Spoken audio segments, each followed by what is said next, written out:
Hello friends, मैं हूं doctor Rohan Vakta. मैं orthopaedic surgeon, sports and ligament injury specialist हूं। Welcome to our YouTube channel ortho solutions.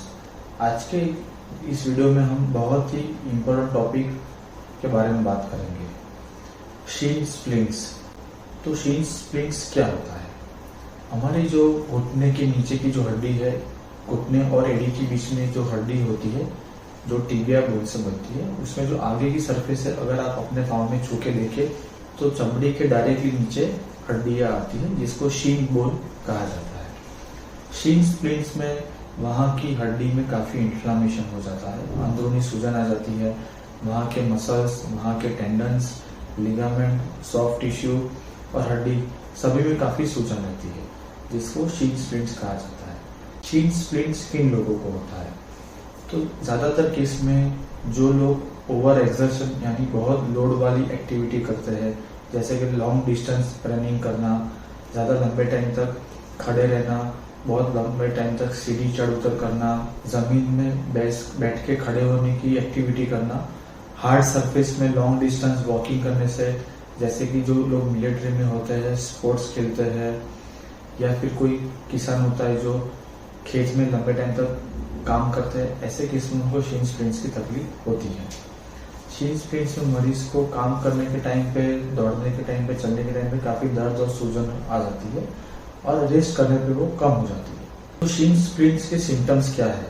तो उसमें दोनों पाँव में काफी थकान महसूस होना, मसल्स स्टीफ हो जाना, वहां पे सूजन आना, पाँव में भारीपना लगना, चलने के टाइम पे ऐसा लगना कि पाँव में बैलेंस कम रहता है, ये सारी तकलीफ महसूस होती है। शीन स्प्लिंट्स अगर है तो वो कंफर्म कैसे करें? तो ज्यादातर केस में शीन स्प्लिंट्स आपके पाँव को चेक करने के बाद डॉक्टर आपको बताते हैं कि आपको है कि नहीं। उसमें अगर आप एक्सरे, सोनोग्राफी वगैरह रिपोर्ट करवाएंगे तो वो नॉर्मल आएंगे, लेकिन एमआरआई या फिर बोन स्कैन करने पे वो कंफर्म होता है कि शीन स्प्लिंट्स है या नहीं। एमआरआई में हमको अंदरूनी सूजन पता चलती है और बोन स्कैन में कौन सी जगह पे हड्डी में सूजन है उसके बारे में हमको इन्फॉर्मेशन मिलती है। शीन स्प्लिंट्स की ट्रीटमेंट क्या है? तो काफी सारी ट्रीटमेंट एक साथ करने पे शीन स्प्लिंट ठीक हो सकता है, कोई एक ही चीज करने पे वो ठीक नहीं होता। उसमें सबसे पहला है रेस्ट। जो एक्टिविटी आप अभी तक कर रहे थे वो आपको बंद कर देनी चाहिए, जैसे कि jumping activity, running activity, sports, dance वगैरह वगैरह आपको बंद कर देना चाहिए और टोटल रेस्ट लेना चाहिए। रेस्ट करने पे वो भाग को आराम मिलता है, वहां पे सूजन कम होती है और धीरे धीरे इन्फ्लेमेशन कम होने लगता है। रेस्ट के साथ साथ आपको दिन में 3 से 4 बार, हर बार 10 से 15 मिनट के लिए बर्फ का शेक करना चाहिए। बर्फ का शेक करने से वहां पे सूजन कम होती है।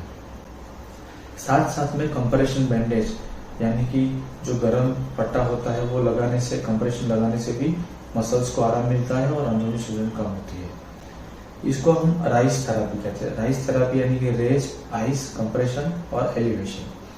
तो साथ साथ में एलिवेशन करना भी बहुत जरूरी है। अगर आप कुर्सी पे बैठे हो, सोफा पे बैठे हो, तो पाँव को नीचे लटका के नहीं रखना चाहिए, बल्कि आपको पाँव को स्ट्रेट सामने टेबल या स्टूल पे रखना चाहिए। सोने के टाइम पे 2 या 3 पिलो पे पाँव को ऊपर रखना चाहिए, जिसको एलिवेशन कहा जाता है। रेस्ट, आइस, कंप्रेशन और एलिवेशन के साथ साथ फिजियोथेरापी करनी चाहिए, जिसमें अल्ट्रासाउंड या फिर लेजर लगवाना चाहिए। और वहाँ के जो मसल्स होते हैं, स्पेशली टिबियालिस एंटीरियर मसल्स, उसकी फ्लेक्सिबिलिटी बहुत जरूरी है।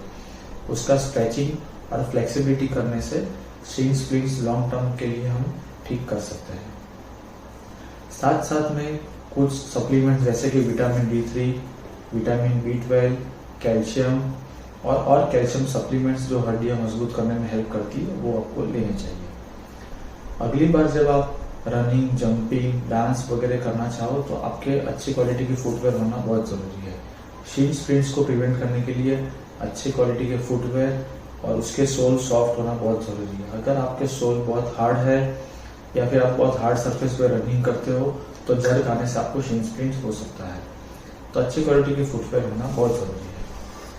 तो मित्रों, इस वीडियो में हमने शीन स्प्लिंट्स के कारणों, उसकी ट्रीटमेंट के बारे में बात की। इसके अलावा भी आपको कोई डाउट है, क्वेरी है, तो आप हमें लिख के भेज सकते हो या फिर हमारे व्हाट्सएप नंबर पे आप पूछ सकते हो। अगर ये वीडियो आपको अच्छा लगे तो लाइक करें और हमारे चैनल को सब्सक्राइब करें। Thank you.